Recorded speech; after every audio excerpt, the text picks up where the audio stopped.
Hey everyone, I hope you're all having a fantastic day so far. Today, I want to talk about an episode that happened on the Diary of a CEO between Gary Stevenson and Daniel Priestley.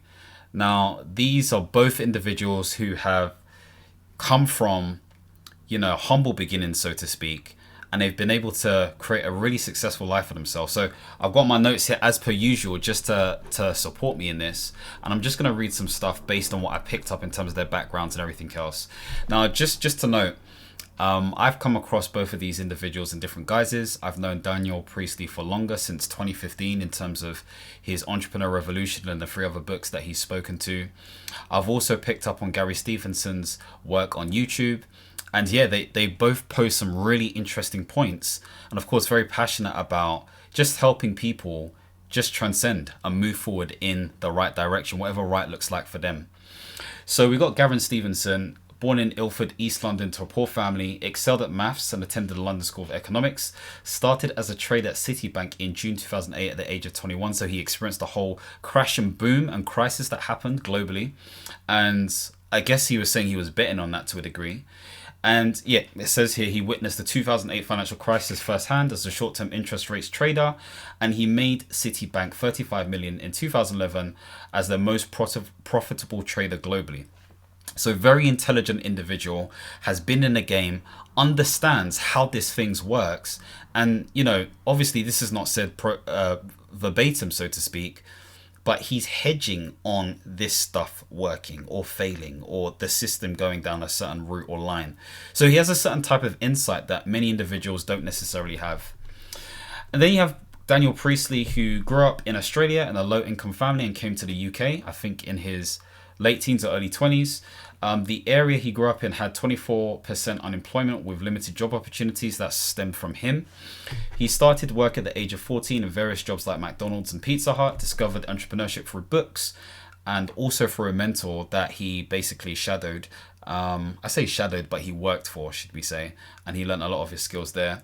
He now owns a group of companies, including software businesses and agencies, and one of his companies is amongst the fastest growing in the UK. So you may have seen things like ScoreApp and Bookmagic and a few of those other ones. So very, very highly successful individuals, all making crazy money.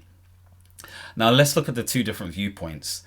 Now, essentially, Daniel Priestley's viewpoint, from my understanding, was that yes, he agrees there are some difficulties and challenges that are happening within the UK when it comes to inequalities, wealth creation, more specifically productivity as well. So he was talking a lot to the economics. And essentially for him, the solution is entrepreneurship. And the argument that is being made, that I'm hearing at least anyway, is that because the conditions within the UK don't necessarily favor or support free markets, okay, or favor sort of the conditions required for encouraging entrepreneurship, what happens is, well, if there are less people who are wanting to start businesses here, they're either going to go elsewhere or hire talent, overseas, which means that because there are less businesses here, it means that there isn't an opportunity for there to be increased productivity or opportunity to find jobs within the UK. So it becomes even more difficult. And so that is some of the stuff that he's talking about. He spoke about this whole idea of an economic freedom index, which basically highlights the probability, okay, or the likelihood for individuals within the UK to have the opportunity to start business. So he's very entrepreneur focused. And with that in mind, what he has seen, he speaks about the Magic 7, which are the top 7 companies in the world that are just killing it at the moment. And they're all tech companies. So this includes Apple, Microsoft, Amazon, Google, I think, etc., etc., who are basically disproportionately determining what's in the S&P 500, or determining essentially the wealth of US companies at the moment. And he's basically saying those companies became extremely wealthy because during the pandemic, most people were, at home, and they could pretty much only spend or utilize their time on the offerings that these companies provided. And so he is saying that this disproportionate wealth has heavily come into play, as an example based on this thing, due to a digital revolution. Okay, and he's saying it's the digital sort of like discrepancies, or the digital opportunities that has created this divide. There's a few other things that he said, and of course I can talk to, and I've got my notes to talk to that stuff. But Gary talks to something quite different. He talks about the fact that there is stark inequality that exists within the UK, and quite frankly, it's going to be quite difficult, if not near impossible, for a lot of individuals to actually get out of the gutter, to get into a situation that they can actually thrive. And so a good scenario would be that if you're able to provide for your families, that is enough. Okay. Now, he says this multiple times on the podcast that he's not anti-ambition and he's not anti-entrepreneurship, but he's not the best person to talk to that stuff. And you'd probably go to the likes of Stephen Bartlett and Daniel Priestley for this information. And so for him, it's more about taxing the wealthy appropriately. And wealthy is defined in his books as anyone who's earning 10 million and above. So that's what he's seeing. Now, in terms of how they're taxed, there was a bit of debate around specifically, whether this is going to be some sort of asset-based tax or consumption tax or etc., etc. So there was back and forth in relation to that. And, I can talk to some of the arguments there. What else does he talk about? So he speaks about the fact that the UK government deficit since COVID is £1 trillion and the US deficit is £14 trillion. And he argues this money largely went to rich individuals as workers used it to pay bills and rent. And he claims that this massive transfer of wealth was not widely discussed or analysed. And he thinks that there needs to be more spotlight and focus on this stuff so that the UK isn't in a position where people are not paying up appropriately. So he's big and passionate about this stuff. And, there was a lot of talk about, I say a lot of talk, but it was insinuated that Daniel Priestley and Stephen Bartlett were suggesting that, okay, what is your clear solution then? You've passionately spoken about this stuff, but what is your clear solution? And I think what he's saying is, if I'm trying to articulate it, is number one, there should be awareness around this stuff. Okay, so people understand specifically what challenges exist. That's the first thing. And number two, you kind of have to go political if you care about making any changes within the country that you're born in, so that everyone is supported, so that there is a much better, fairer distribution of, let's say, the wealth or opportunities or whatever it may be. So you have to be political to a degree. And so his efforts at the moment are trying to allow people to understand the economics so that they have the right level of political understanding, should we say, or economic understanding, to then be political and then influence change. So it feels like there is a long-term plan. He's not trying to be a politician or anything like that, but he does want to incite change. Now, for both of them, they're not necessarily putting themselves in a position where they are necessarily, taking a specific political side. As they both said, and it was started by Gary, to be fair, this is not football. It's not about sort of like football politics, one side versus the other, but it's about whatever side really brings the change that the people need. More specifically, the people being lower income earners and the middle class as well. Okay, because the middle class kind of defines what the outlook looks like when it comes to any sort of country. Now, again, this is a bit of opinion, but this is not fact. When it comes to Gary Stevenson, when I think about the political axis, I think about social and economic. Okay.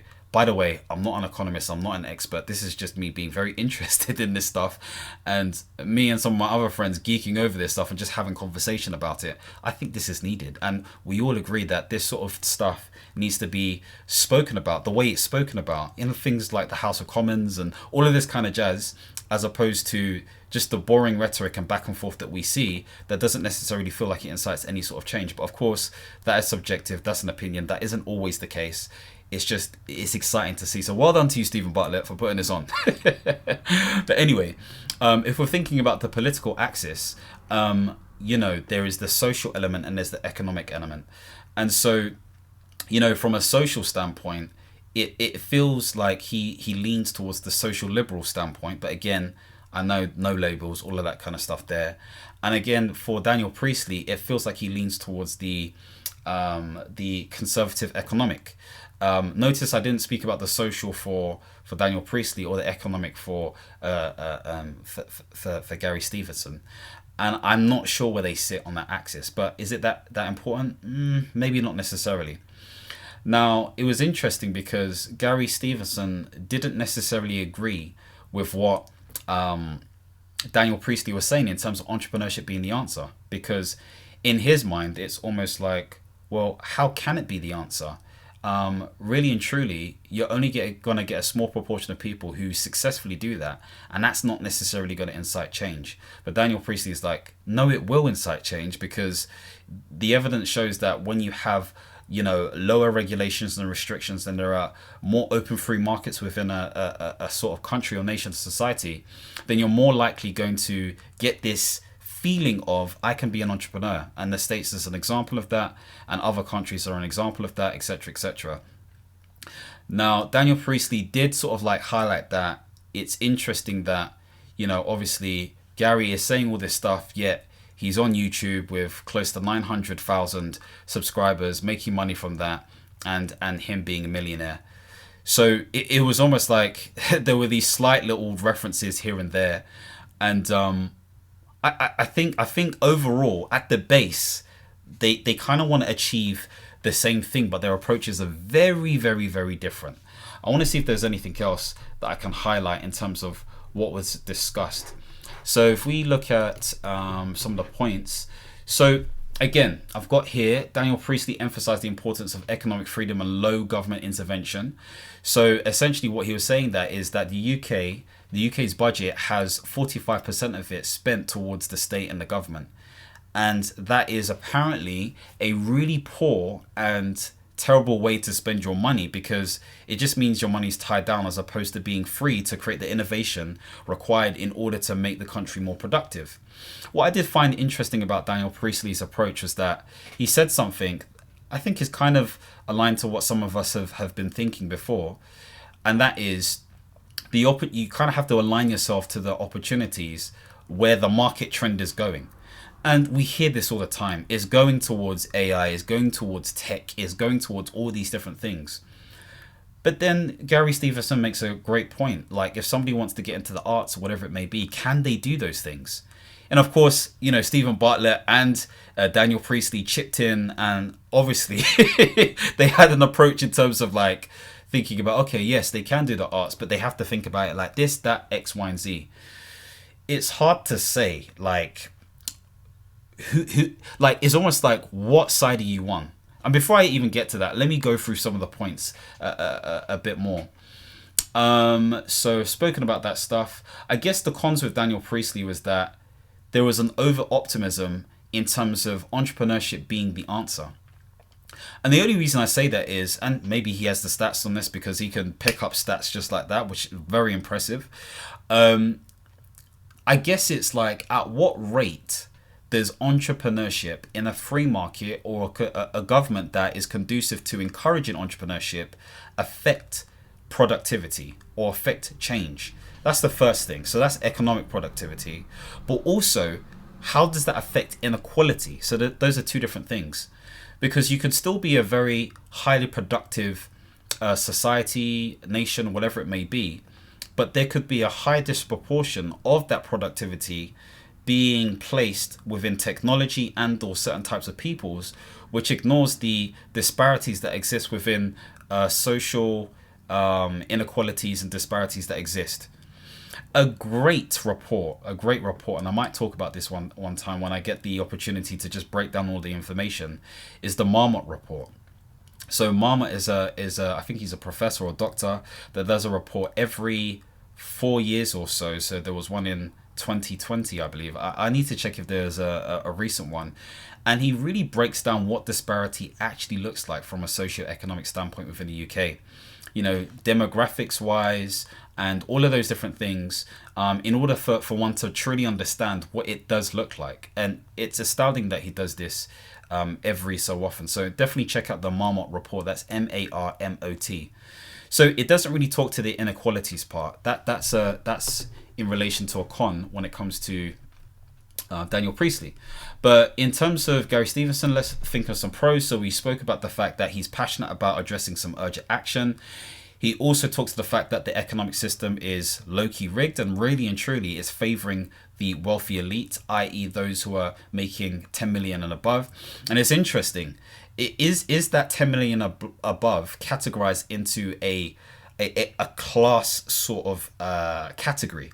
Is this a class thing, or is this purely based on economics? Purely, that's quite interesting, because I'd be interested to see what these decamillionaire individuals are saying.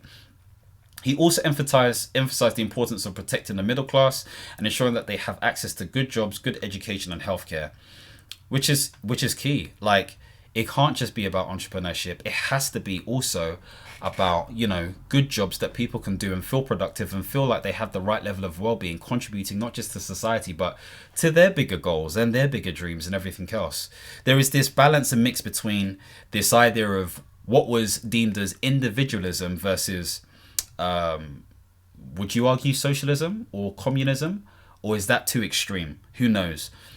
Some sort of ism. Maybe it doesn't even need to be an ism, okay? But there is this whole thing of the individual versus the collective. And I don't think this is a versus thing. I think it goes in and out, to be fair, because sometimes the individualistic approach contributes to the collective, but that's an assumption that that is the case for some individuals. So who's to know? So what are some of the cons with what Gary was saying? So again, I mean, there was a pessimism towards the approach of, I don't think it was the approach, but I think it was more that I don't think he liked the fact that entrepreneurship was the answer. And I don't think he agreed with the fact that necessarily digitalization has contributed to this wealth disparity, so to speak. So I guess the reason why that's a con is potentially that could be the reason. But it could definitely be one of the factors or one of the benefactors of why we're in the situation we're in terms of this disparity that we see right now. And if we think about it, that has contributed to the recruitment crisis, the job crisis, etc., etc. That isn't the only reason, of course. There are many other reasons, but there is definitely a link, because obviously there's been this boost in AI and everything else, so it's becoming extremely more competitive. Another con highlighted is that it felt like there wasn't a clear articulation of the solution, okay, or potential solution. And that's fair place. That's fair place. Not everyone's going to know the answers, because just because Daniel Priestley had what he believed to be the solution, and to be fair, he's believed this is the solution from day dot, before all of this stuff was a thing, it didn't feel that Gary presented it that way. But I think what he was saying is it is being aware of these issues and then bringing that awareness to people within your communities, and then banding together to put pressure on government to make changes towards how we are taxed. That's what it felt like. So I may be wrong. So if you've got other ideas, please let me know. And the other thing was, it felt like there was a heavy focus on taxation as a solution to wealth inequality. Taxation more specifically for the wealthy elite, 10 million plus. When I guess, Daniel Priestley's approach was, well, we have individual agency, and therefore we should be thinking about how an individual can thrive within a society, and entrepreneurship is one way in which they can do that. They both agree on the fact that the economic system is broken, okay? And it's interesting because there was a lot about the economic system, more so from Daniel Priestley's standpoint as opposed to Gary. But for me, I start thinking about the socio-economic standpoint. So yeah, how do we thrive whilst ensuring that our well-being as a collective is on point? One thing I'd say that Gary was doing pretty well is talking about the average person. So what does the average look like? And to be fair, I don't think Daniel answered this consistently in terms of the average, but he did give really good, compelling arguments in terms of some of the stuff that he spoke to. So I'm just going to talk through some of the data points that they all discussed. So basically, I spoke about the £1 trillion. So that's the government's deficit since the beginning of COVID-19. Of course, you can go and check this stuff up yourself. Whether you go to websites like the Office for National Statistics or Financial Times, or use Perplexity to basically do the heavy lifting for you. He also mentioned that $14 trillion is the US government deficit since the beginning of COVID. And he said that is atrocious, which it is. That's a lot of money, boy. He says that the amount of money the UK government has spent per adult since the beginning of COVID is £20,000. £20,000. He also spoke to the fact that the tax rate he pays on his income is about 60%. So those are some of the statistics he spoke about. Then we have Daniel Priestley. He spoke to the fact that 45% of the UK economy is government spending. 1% of people pay 30% of taxes and 10% of people pay 60% of taxes. So he was just talking about how the contributions are working towards society at the moment, as they are. And actually, I just want to highlight a point. He made a point in relation to the fact that he has some wealthy individuals, friends, as well as Stephen Bartlett, where they have basically said, what's the point in being in the UK when I'm going to be taxed all this money? Why would I do that when I can move? I'm not a tree, sort of thing. And so he was saying, even if these incentives come into play, you're putting yourself in a position where you're encouraging wealthy entrepreneurs to leave if they want to.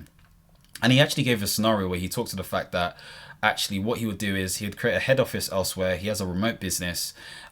He would make some changes to some suppliers if they were causing sort of like difficulties in terms of, certain like tax regulations and stuff that he didn't need to deal with. And he would probably employ people abroad who basically he could afford, so to speak. And so it talks to the fact that these wealthy elites, these wealthy individuals have the ability to move if they want to. So it doesn't like he's saying that it would actually get worse if there was that pressure put on these wealthy individuals. They would bounce, and then the rest of the burden is left with the middle class and those who are not economically viable in that way as well. I don't like saying lower class. Like I don't know. I just don't like that title or term. It's just very demeaning, so to speak. But anyway. He also said that 11% of working age people are declared too sick to work. And we've seen that rise since COVID-19 specifically, especially when it comes to the mental health crisis. And I'd be interested to hear what you guys think. Do you think there's an actual crisis? Do you think it's a real situation that people are experiencing? I personally believe that people are definitely getting sicker, for sure. 100%, And there's something to be said about, what did COVID actually do? I might do a video on that actually, and I'm wanting to. He said 25% of people who are working age don't work. 1 in 7 men don't work at all. 0.6%. So this is the rate that the tax rate paid by the Duke of Westminster of his wealth. They're just using him as an example. I'm just gonna go through certain stuff. So there was a 300% increase in the value of the S&P 500 since the pandemic. So a lot of this is all centered around the pandemic. There's a lot. He said 1,000 millionaires are leaving the UK a month, and 120,000 British people are living in Dubai. And the estimated amount of money that could be raised by taxing the rich is roughly 20 billion. And the government is spending 1.2 trillion a year. Of course, check all of this stuff. I'm just saying what they have said. I'm just saying it so that you can have it, you can write it down, you can do what you want with it. Stephen Bartlett chimed in. My friend and I were basically saying, like, he must have felt like, what the hell am I doing? Like, these two are just boffins going at it. Passion and expertise and passion. And it's like, let me say something. No, but we rate him. We rate him for sure. 65% of ultra high net worth individuals are self-made. 19% of ultra high net worth individuals primarily inherited their wealth. 16% of ultra high net worth individuals inherited wealth but significantly grew it through their own ventures. Finally, the tax rate paid by inheritance tax in the UK, he said, was 40%. So I kind of want to coin this in terms of like the two different modes of thinking and thought. So you got Stevensonism, if that could be a phrase, and you've got Priestleyism. Yes, Priestleyism and Stevensonism. Now, whether that becomes a thing or not, I doubt it, because the first one was hard to say. But it's almost like one is centered around the fact that learn how to become entrepreneurially minded and develop a business, because that is one of the ways you can set yourself free. It's one of the ways. But bear in mind, there is a high failure rate. 90% fail, the 10% succeed for the 5 years and whatever it may be. The other side is, well, that's very unlikely. Yeah. So, basically do what you can do. And if you have shelter, if you're providing for your family, you're already doing well. What needs to happen is there needs to be pressure on government. What coin do you sit on? Because one could make you feel like, actually, I feel like a bad person for trying to make money, trying to be wealthy, trying to be rich. Is that the right thing to do? And other people are like, well, I don't care whether it's right or wrong. I need it. Like, it's difficult. I don't represent everyone, so I'm going to go for it. And then you got another side that's just like, no, the system is just tapped. Like, everything I've tried is not going to work. So what is the point? Like, really and truly, what is the point? Why would I do this? Like, I could either just do what I'm doing, lay low and stick to what I'm doing, or make some noise. And you know what? I think it was just during the pandemic, I've always said, like, there's 3 different types of modes or approaches you can go down. So you could be the person who is the advocate, okay, who is loud and proud about making change, okay. You could be the other person who's like, I don't want to be loud and proud. Actually, I want to lead by an example. Not example, but an example, because obviously that is subjective to a degree, but of course there is a certain level of standard and excellence that can be measurable against the standard. So I want to lead an example, whatever that example looks like.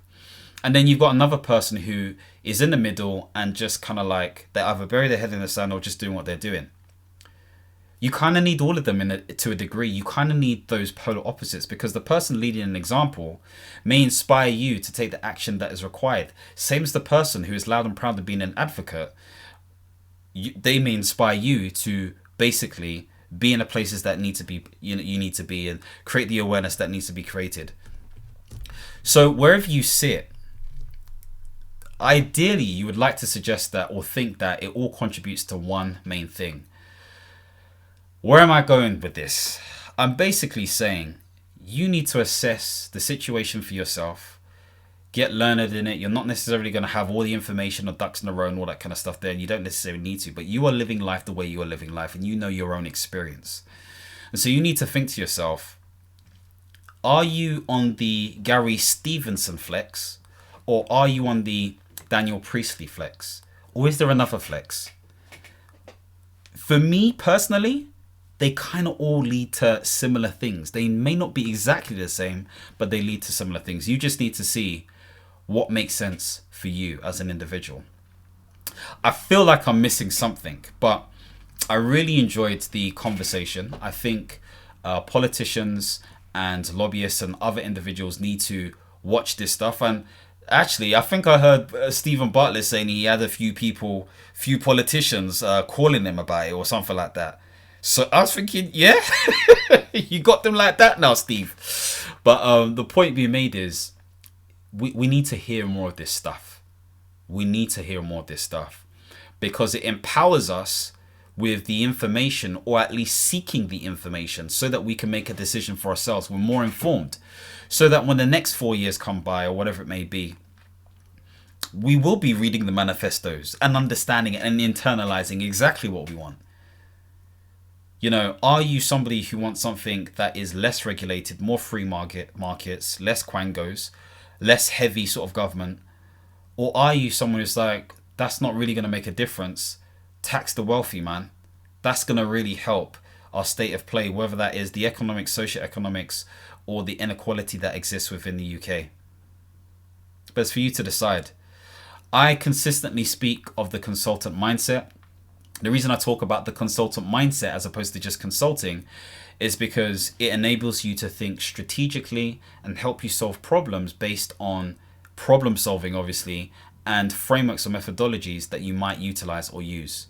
So these are all things to bear in mind, because it doesn't matter what side of the camp you're in, if you utilize those skills, whether it's for ensuring that the wealthy are taxed, i.e. 10 million plus, or for ensuring that there is an increase in entrepreneurship within the UK, then of course, that's only going to be a positive thing.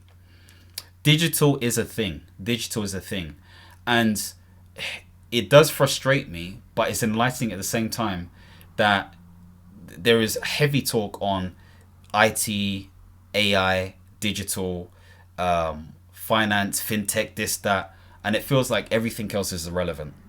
And I don't think that's the case. I just think it's easier to talk about that stuff because the trends are clearer.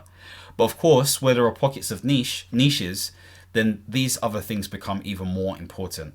It's probably a whole conversation that could be had around that. So that's something I probably could talk about. But what are your thoughts? I'd love to know your thoughts. If you've watched the video, I'll try and link it below. Then what did you think? Who won?